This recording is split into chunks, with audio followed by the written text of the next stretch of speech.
It's known from multiple dimensions simultaneously that the system that produces happiness, let's say in the founder's sense, produces that emotion in relationship to the observation of movement towards a valued goal. And so you can derive some conclusions from that. The first is that without a goal, there's no happiness by definition, because happiness marks movement towards a valued goal. The next is, well, the higher the goal, the more value there is in the observation of movement towards it. And so out of that, you might ask, well, then what's the highest goal? Because why don't we go for that? Well, then you could say, well, you should do your best for the best. You might say, well, that's just to make me hedonically happy. It's like, well, wait a second, cocaine will work for that, because it actually even activates this system. But what about tomorrow and next week and next month?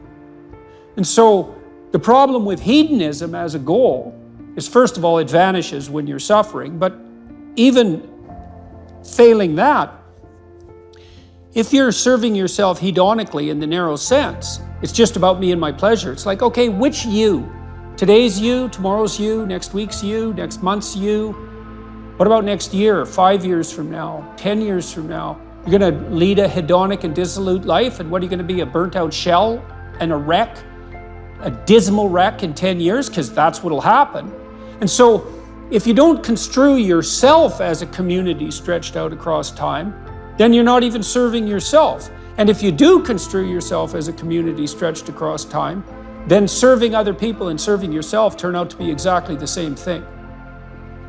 I just did a course on the Sermon on the Mount, and Christ, in one of the sections of that sermon, he says to people that you shouldn't lose your saltiness, you shouldn't lose your savor, and you're the salt of the earth, and without that salt, everything loses its flavor.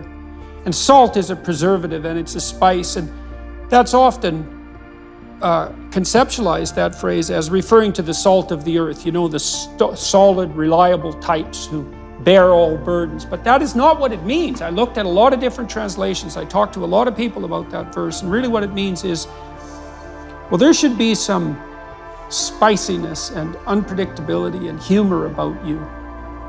And there should be some play in the system, right? Because that's what stops you from just being the narrow, dead, past letter of the law with no spirit. There should be some snake inside the tree, right? There should be some fire inside the bush. Those are all ways of construing that are symbolically equivalent. There should be some dynamism in you, and a fair bit of that's associated with, well, enthusiasm. That's fun, but enthusiasm means to be imbued with the Spirit of God. That's why people like comedians so much too, because that's what they do.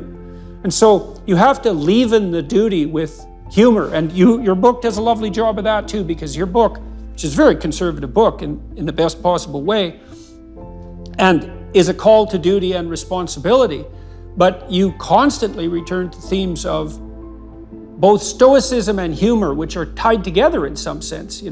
I was just in Newfoundland for the last week doing a documentary there, and Newfoundland's a rough rock, and it's beautiful and harsh. And the people there are tough and resilient, man, because they had to be.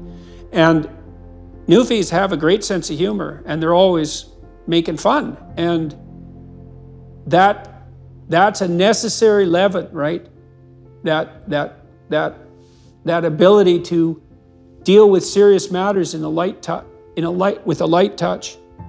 And it's something I'm trying to learn to do more and more, even in the most serious of conversations, because if you're a master, you've got both. You've got that light touch and that sense of humor. You really see that in military people who've been through rough situations. We should make a very clear distinction here that often when people are embittered and resentful and feel like they're victims, it's because really awful things have happened to them. Now, not always, but often.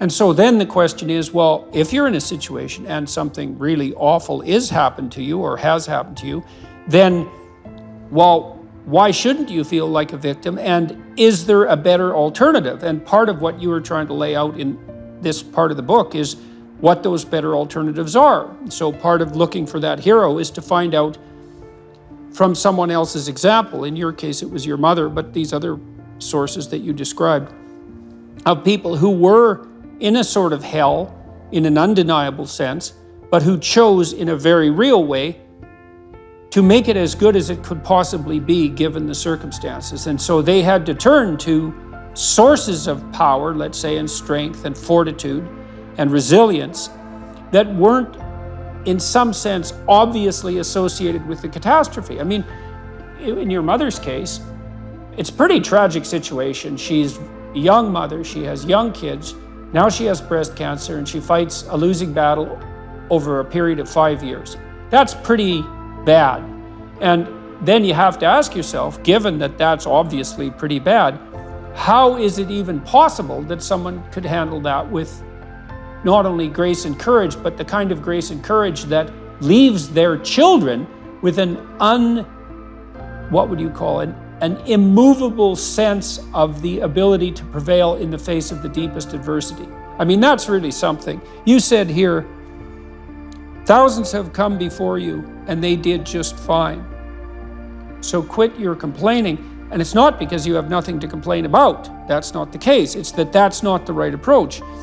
The fact is, and this is such an optimistic fact, as well as a judgment in some sense, the fact is that if someone else can do it, so can you.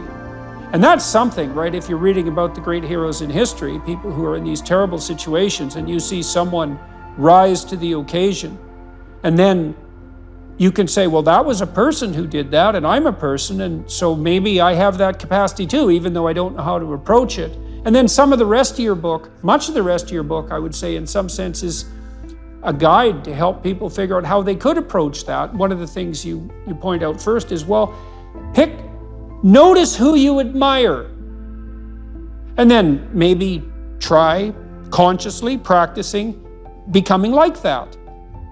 When you see someone in the depths of genuine suffering, hopefully what you're trying to do is to throw a lifeline, and one possible lifeline is compassion.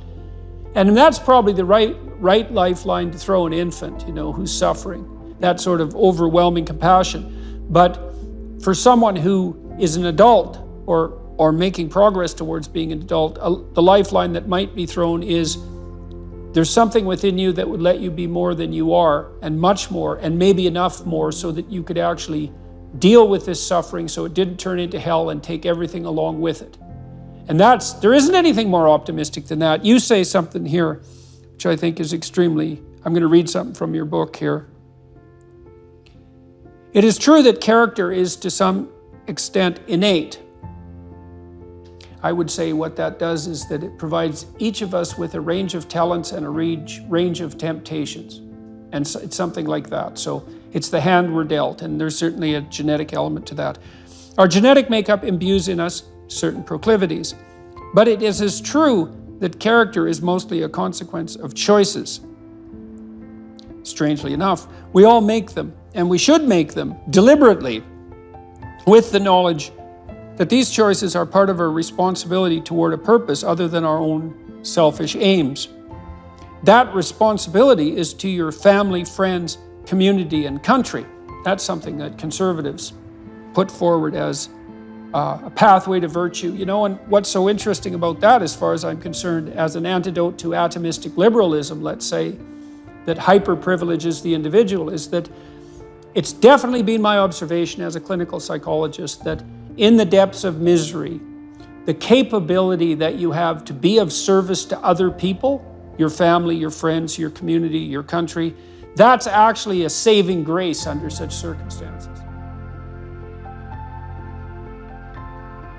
And that people really find a deep and abiding meaning in that service. So it's not just finger wagging and the pointing towards duty. It's like, no, you don't understand that if you're in desperate straits, if your life has fallen apart, if you're nihilistic and miserable, and maybe you have your bloody reasons, because maybe you do, that's still the case that if you step outside yourself and you try to make the lives of other people better, that's the best possible thing that you can do for yourself.